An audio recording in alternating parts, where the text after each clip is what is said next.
Right. Avos. Nita of Arbel says, distance yourself from a bad neighbor, and do not associate with a wicked person, and do not disregard the possibility of retribution. Yehuda ben Tabe and Shimshon ben Shadak received the Masorah from them.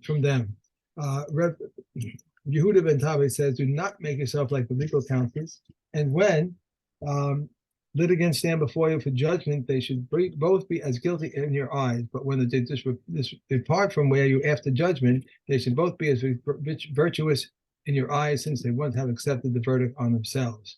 Shimon ben Shadak says, interrogate witnesses extensively, but be cautious with your words, lest they learn from them to lie. Okay. Okay. Shmaya and Abtalion. Okay, so they're famous, first of all, as the Rebbeim of Hillel and Shammai, but also because they are Gerim. And that was one of the things where there was a story actually of Shmaya and Abtalion, where after Yom Kippur, the crowds were walking behind the Kohen Gadol, and then they saw Shmaya and Abtalion walking past, and they started walking with Shmaya and Abtalion, and the Kohen Gadol was feeling all affronted, and he said he said to them, let the what was it, Yavo Shalom B'nai Yavo B'nai Amim Shalom. Says welcome the children of the foreigners of the other nations, and like he was giving a little bit of a Right. twist to the fact that they were B'nai Gerim. And they replied to him, Yavo Shalom. Let the B'nai Gerim um, who come in peace, the ones who act like Aaron, right? Rodfei Shalom, in other words. But V'al Yavo ben Aaron Shalom she'eno oseh ma'aseh Aaron, but not the ben Aaron who doesn't act like Aaron. So they had some sharp words back for him. Back for them, right. Okay. Shmaya and Avtalion are the next in the line of the Zugos. Shmaya says, Ehob es hamalacha, love physical labor. It's something that keeps a person occupied. If a person is sitting idle, that comes no good. Ushnai Haravana. Now, this is not hating the Rabbanot. It's not hating rabbis. Rabbanot over here is being um, having dominion over other people, having power. In other words, so like don't look for power. It's not going to end in a good place. And furthermore, altispa dala rushes, and don't even get on the radar of the people in government. It's very tempting to want to sidle up to people in government and feel like you're all powerful because you know the minister for administrative affairs or whatever. And it's because what's going on, they make friends with you for their own convenience. They're politicians, Right. uh, and you don't need to say anything. Okay. I say Mishna Yud Aleph. Avtalion says, Chachamim hizaru b'divreichem. Be very careful with your words. Shema tachuvu chovas galos, because if you if you say the wrong thing, then Hashem might set it up for you that you wind up in galos. Particularly he uses a metaphor of bad waters, but basically he's saying of unworthy students, people who are going to listen to what you're saying and twist what you're saying to suit what they want to hear. And other Talmudim who've heard, famous rabbis in this place. Let me go and hear what he's got to say, and they come and meet his students, and his students give the distorted version of what he said, and the Talmudim follow afterwards will come to learn the wrong thing, and they'll be taken for part. It says by Yamusa, and they'll die, like they drank the poisoned water. But in Tashem Shamayim is halal. And it turns out that the Shem that you make it's a big chilul Hashem, because it looks like it comes out that the people are saying that such and such a rabbi is saying things that are not the emes of what they're saying.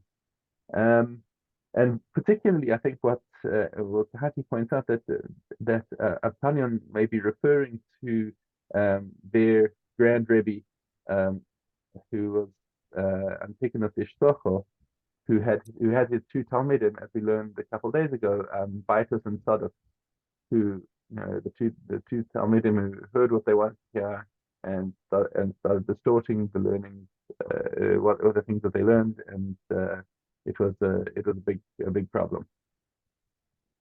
Okay. Yud Beis Hillel and Shammai received the tradition from Shmai and Avtalion. Hillel Omer Heve Talmidav Shel Aaron. So be from the students of Aaron, as we just saw a couple of Mishnayos ago. Like, what's the right thing for Aaron? Aaron Cohen was a person who went among the nations.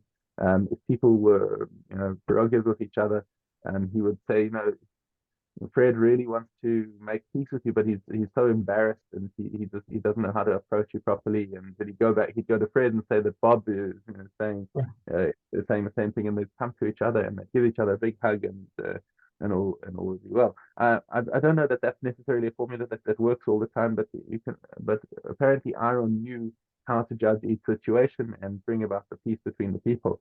Ohev Shalom, not only loving the peace, but pursuing it, actively running after ways to make peace between people. Ohev Esabrios, loving people, Umakarva and the Torah, and bringing them closer to Torah. So this is Hillel's first piece of advice for anyone in this world.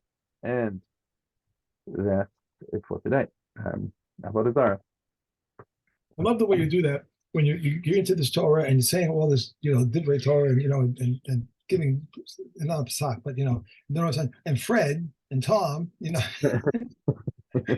can't get over that all the time. What is that intro? Okay, let me put this over here. If you want, I can do Reuben and Shimon. Right. This is so funny. Okay. All right, we're gonna go into. I gotta get going.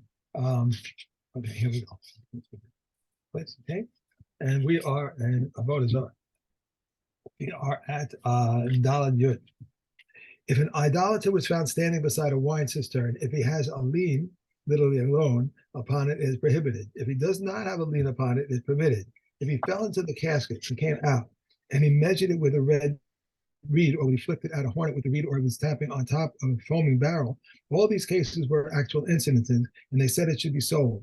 Reb Shimon, however, permits. If he took a barrel and threw it in his anger into the cistern, this was once an incident, and they declared it fit.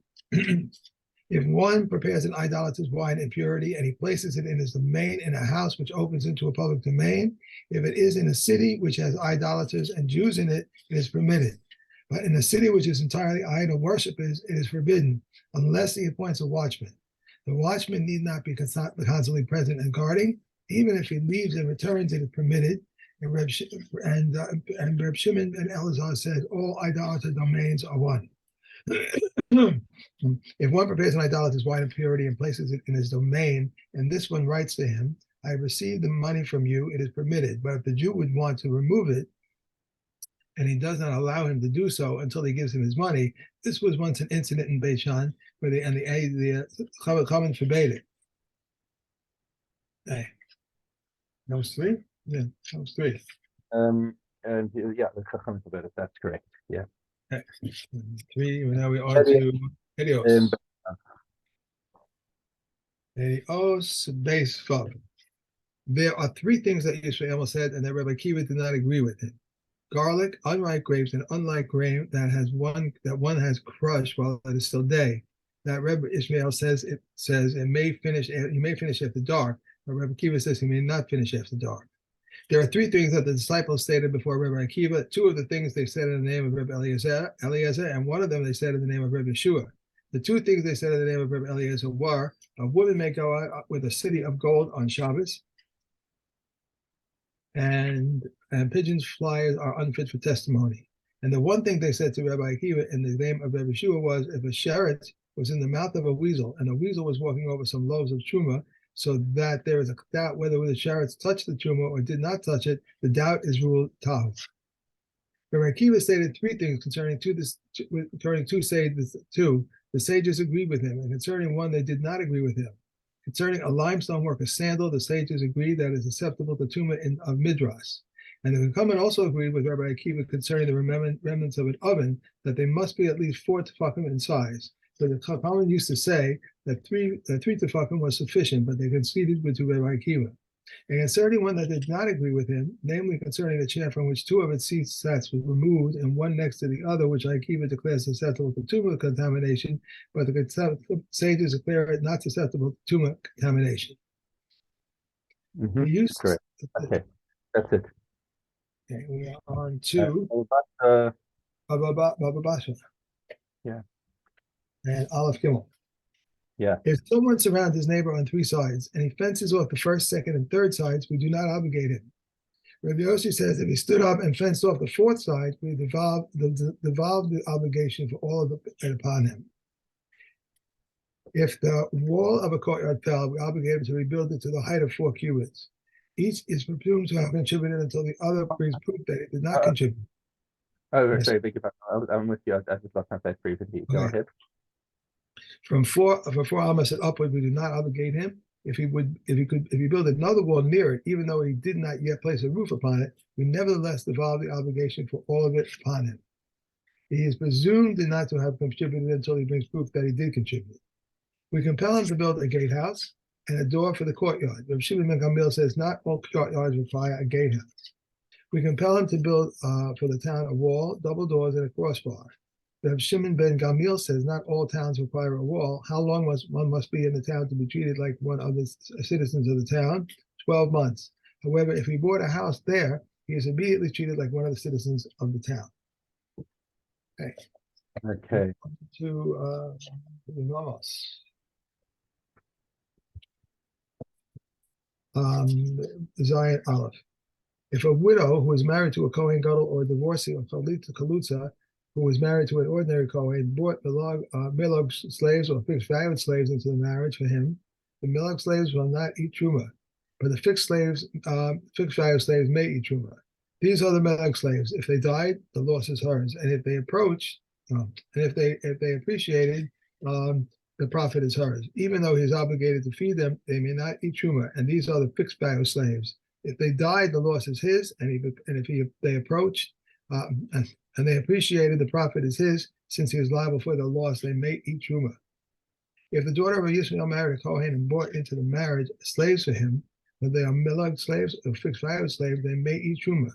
However, if the daughter of a Kohen married a Yisrael and brought into the marriage either Milag slaves or fixed value slaves, they may not eat Truma. If the daughter of a Yisrael married a Kohen and he died, leaving her pregnant, her slaves may not eat Truma. May not eat Truma because of the share of the fetus, because the fetus disqualifies her, but does not entitle one to eat Truma. These are the words of Reb Yossi. They said to him, after your testimony to us concerning the daughter of a Yisrael and a Kohen, even if the daughter of a Kohen was married to a Kohen and he died, leaving her pregnant, her slaves would not eat Truma because of the share of the fetus. Okay. Right? Okay. Yeah. What are we doing after Ivamos? Let me see. We have another. We still continue. We still continue. This was one of the volumes. Where's my tissue? It fell out. Okay, should be a salad line. Dollar sign, right? Yeah. Okay.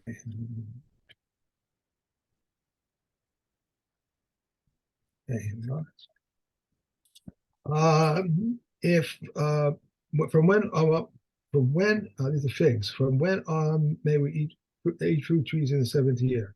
From unripe ones when they are red. When one may eat his bread with them in the field.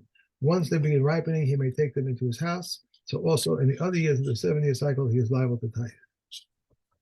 Unripe grapes, once they have produced liquid, one may eat his bread with them in the field. Since once they have ripened, he may take them into the house. So also in the other years of the 7-year cycle, he is liable to tithe. And olives, once they yield 1 revius per saw, they may be crushed and eaten in the field. If they yield half a log, they may be pressed and used as an ointment in the field.